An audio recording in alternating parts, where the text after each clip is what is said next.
गिलगित बल्तिस्तान के ज़िला दियामर में मुसाफिर बस पर नामालूम अफराद ने फायरिंग कर दी। बस बेकाबू होकर ट्रक से टकरा गई और इसमें आग भड़क उठी।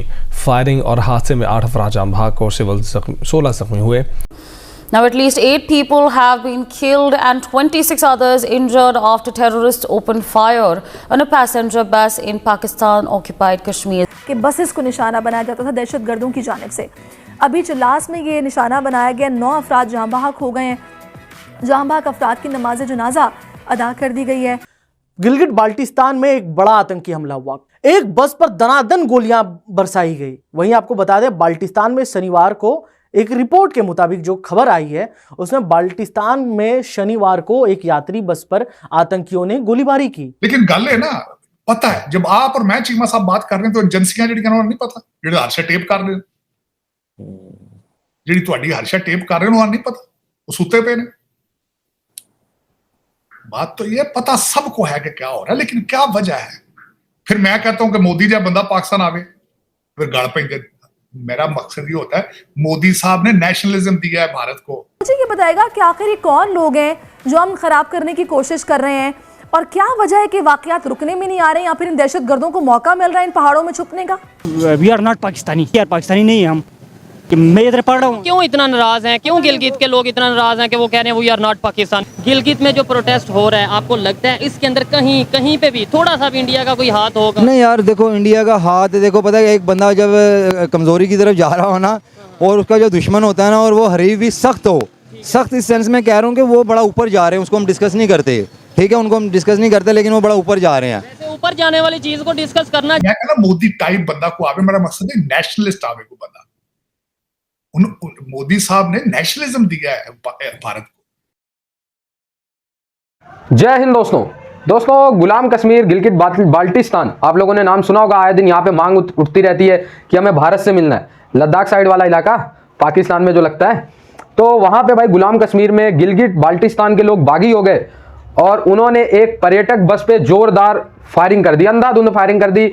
और पाकिस्तानी आर्मी और पुलिस की तरफ से एक साझा बयान आया जिसमें उनके हिसाब से 8 पाकिस्तानी पर्यटक जो अमीर पर्यटक थे, जो जाके गिलगित बाल्टिस्तान में अय्यासी करते, उनको जो है गिलगित बाल्टिस्तान के लोगों ने एलिमिनेट कर दिया। तो दोस्तों, जो 8 मरे हैं इसमें से पाकिस्तानी आर्मी के परिवार से भी 2-3 लोग थे। तो आप लोग समझ सकते हैं, बहुत गुस्साए लोग थे। और जब इन्होंने हमला किया तो पाकिस्तानी आर्मी ने क्या कह दिया कि ये सब आतंकवादी हैं। जब दोस्तों भारत में मुंबई अटैक करवाते हैं, अजमल कसाब तो पता नहीं क्या क्या, मुझे मसूद अजहर, हाफिज सईद, उन सबको पाकिस्तान अल्लाह का मुजाहिदीन बोलता है। लेकिन जब इनके घर में हमला हुआ, पाकिस्तान के आर्मी के फैमिली पे हमला हुआ, तो फटाफट उनको क्या बता दिया, आतंकवादी, जबकि वो थे गिलगित बाल्टिस्तान और गुलाम कश्मीर के लोकल लोग। तो भाई गुलाम कश्मीर और पीओके। और अब बात पाकिस्तान की करते हैं, जहां संग्राम छिड़ने वाला है। पीओके के अलावा अब गिलगित बाल्टिस्तान के लोग भी पाकिस्तान की सरकार, उसकी सेना के जुल्म से परेशान हैं। गिलगित में जो प्रोटेस्ट हो रहा है, आपको लगता है इसके अंदर कहीं कहीं पे भी थोड़ा सा भी इंडिया का कोई हाथ होगा? नहीं यार, देखो इंडिया का हाथ, देखो पता है एक बंदा जब कमजोरी की तरफ जा रहा हो ना, और उसका जो दुश्मन होता है ना, और वो हरीफ भी सख्त हो, सख्त इस सेंस में कह रहा हूँ कि वो बड़ा ऊपर जा रहे हैं, उसको हम डिस्कस नहीं करते, ठीक है, उनको हम डिस्कस नहीं करते, लेकिन वो बड़ा ऊपर जा रहे हैं। ऊपर जाने वाली चीज को डिस्कस करना चाहिए, उसे सीखना चाहिए कि हम भी जो आप स्पेशली कोई टॉपिक रखेंगे ना, उस पर कर लेंगे डिस्कस, ठीक है। लेकिन ये चीजें हैं कि अगर वो कर भी रहा है, गलत तो हम है ना, हम बिक तो हम रहे हैं ना, उसके पीछे रीजन देखें कि अगर वो कोई हमारा पाकिस्तानी बिक रहा है, उसके पीछे रीजन क्या है, उसके हालात है या उसकी लग्जरी है या उसका मेंटल लेवल ऐसा है, ठीक है, उसको हमें चेक करना चाहिए। ये स्टेट का अवाम के ऊपर एक चेक एंड बैलेंस होता है। मतलब अगर लेट्स सपोज कोई भी, मैं इंडिया की नाम नहीं लेता, कोई भी अगर अमेरिका की बात करें, किसी की भी बात करें, अगर वो इन्वॉल्व है तो हम मौका क्यों दे रहे हैं? पहले नंबर पे तो सवाल ये पैदा होता है। और वो गिलगित में ही इन्वॉल्व क्यों होते हैं, वो बलोचिस्तान में इन्वॉल्व क्यों होते हैं, वो पंजाब में, लाहौर में क्यों नहीं इन्वॉल्व होते? इसका मतलब ये है कि लाहौर के रहने वालों को कहीं ना कहीं फैसिलिटीज बेहतर मिल रही है as compared to Balochistan, as compared to Gilgit. ये बात ठीक है, बिल्कुल ऐसे ही है। अच्छा, यहाँ पे नैरेटिव 75 साल से आपने भी सुना, मैंने भी सुना कि भाई पाकिस्तान को इंडिया तबाह करना चाहता है, ये है वो है।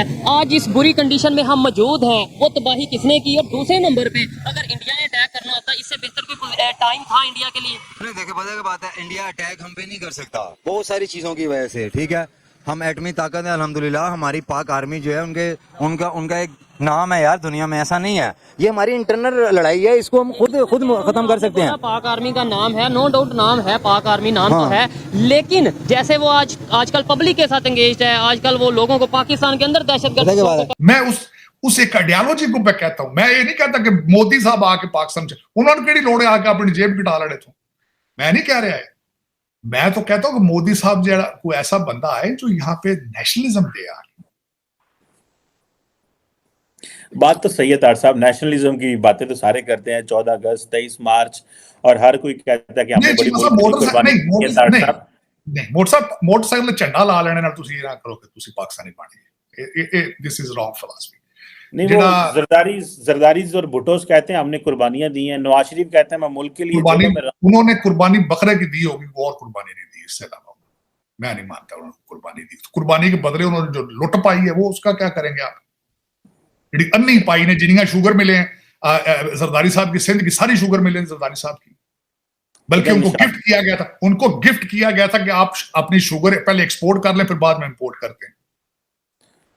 तो ये चीमा साहब, ये या तो पता नहीं, यही एक बीमारी है कि आप पाकिस्तानी ज्यादातर ये समझते हैं कि हर बंदा रोटियां नाक में डालता है, लेकिन यही एक इशू है आपका, यही इशू है आपका। लेकिन चले कोई नहीं, 76 साल हो गए, 176 साल और वेट कर लेते हैं, क्या फर्क पड़ता है। बात सही है तार साहब, ये ऐसे ही है कि ये ब्लीडिंग कब रुकेगी। पैसा तो बहुत है, इसको रेगुलेट कैसे किया जाता है, दैट्स ओनली हाउ टाइम ही बता सकता है। और ऐसा कौन नेशनलिस्ट आ सकता है और किसको मौका दिया जाता है कि वो ऐसे काम कर सके, देखते हैं क्या होता है। थैंक यू वेरी मच सारे तार साहब sir, it's always pleasure talking to you. वक्त का बहुत शुक्रिया सर, थैंक यू।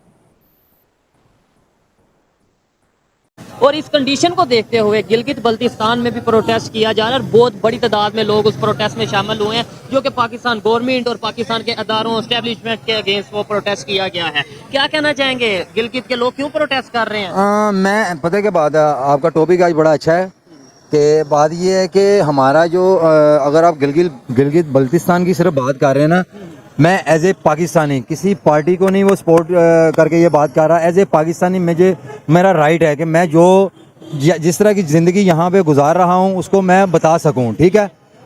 और जो सबसे बड़ी बात ये है कि गिलगित बल्तिस्तान की आप बात करते हैं, पंजाब में देख लें, अदर सूबों में देख लें, बलूचिस्तान में देख लें, हर हमारी स्टेट की पॉलिसियों से हर सूबा हर बंदा तंग ही है यार।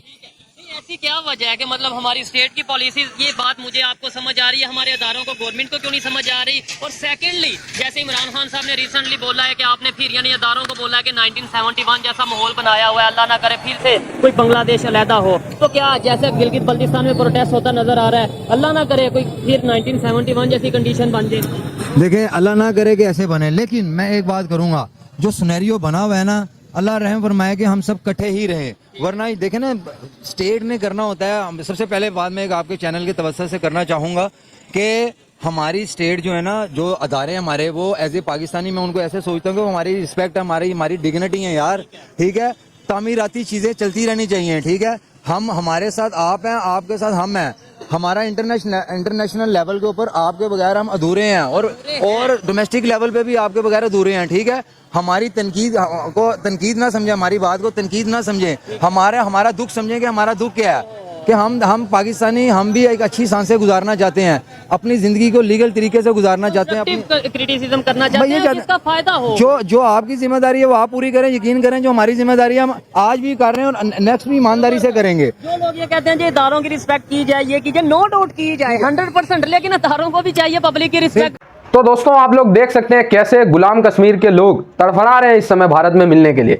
अच्छा दोस्तों, पाकिस्तानी अब कहीं ना कहीं से एंगल जुड़ा के कल तक आप लोगों को खबर आएगी, ये जो हमले हुए इसमें राख की साजिश है, राख की साजिश है। पाकिस्तान कहेगा कि इसमें इंडिया की साजिश है, और इंडिया की साजिश अगर नहीं मिली तो कह देंगे अफगानों ने कराया, अफगान भी नहीं मिले तो कह देंगे इजराइल की साजिश है। पाकिस्तान की इसमें कोई गलती नहीं है। और दोस्तों इसमें जो एक महिला जो वो एक्सपायर हुई है इस हमले में, वो बताया जा रहा है कि भाई किसी आर्मी के बड़े अफसर की वाइफ थी। तो भाई देखो, टू बी वेरी ऑनेस्ट, वैसे ऐसी वाकयात किसी भी देश में नहीं होने चाहिए भाई, सबकी जान वैल्यू रखती है। लेकिन मैं वही सवाल पूछना चाहूंगा ऐसे लोगों से, जब भारत में अटैक्स करवाते हैं, भारत के वीर जवान वीर गति को प्राप्त होते हैं, हमारे देश के लोकल लोगों को जब ऐसी एलिमिनेट किया जाता है आतंकवादी हमलों में, तब तो वो अल्लाह के मुजाहिदीन होते हैं जो ये काम करते हैं। अब जब तुम्हारे देश में ऐसे घटना हुए थे वो कैसे हो गए भाई, वो आतंकवादी कैसे हो गए? उनको भी अल्लाह का मुजाहिदीन बोलो फिर, है ना। तरीके से बात तो ये बनती है। लेकिन दोस्तों ये भिखारिस्तान है। मदरसों की नफरत से इस समय ये मतलब तर हो गए। मदरसों की नफरत ने ईच एंड एवरी पाकिस्तान को इस टाइम इतनी बड़ी मानसिक संतुलन में असंतुलित कर दिया है कि आप लोग सोचो इस समय बच्चा बच्चा कहता मिल जाएगा कि दुश्मन कौन है, भारत है, हिंदू है, यहूदी है, इजराइल है। प्यार किससे करना है ये सब भूल गए। पढ़ाई लिखाई, साइंस हराम, फलाना हराम, सब कुछ हराम। इस समय पाकिस्तान की 25 करोड़ आवाम में से मैं कह रहा हूँ 24 करोड़ आवाम लगी हुई है जिहाद करने पे, हिंदुओं के खिलाफ, यहूदियों के खिलाफ, क्रिश्चियन के खिलाफ। तो फिर उस देश की तरक्की कहाँ से होगी? आए हर बात पे भारत से कंपैरिजन करने लग जाते हैं। अबे शर्म कर लो। इस समय मतलब इनके देश के जो पार्ट हैं वो टूट के इस समय भारत में मिलना चाहते हैं। पीओके भी मिलना चाहता है, गिलगिट बाल्टिस्तान भी, सिंध भी, और कई प्रांत में बताऊंगा आपको। जुड़े रहे ऐसी वीडियोस के लिए। तब तक के लिए धन्यवाद। जय हिंद।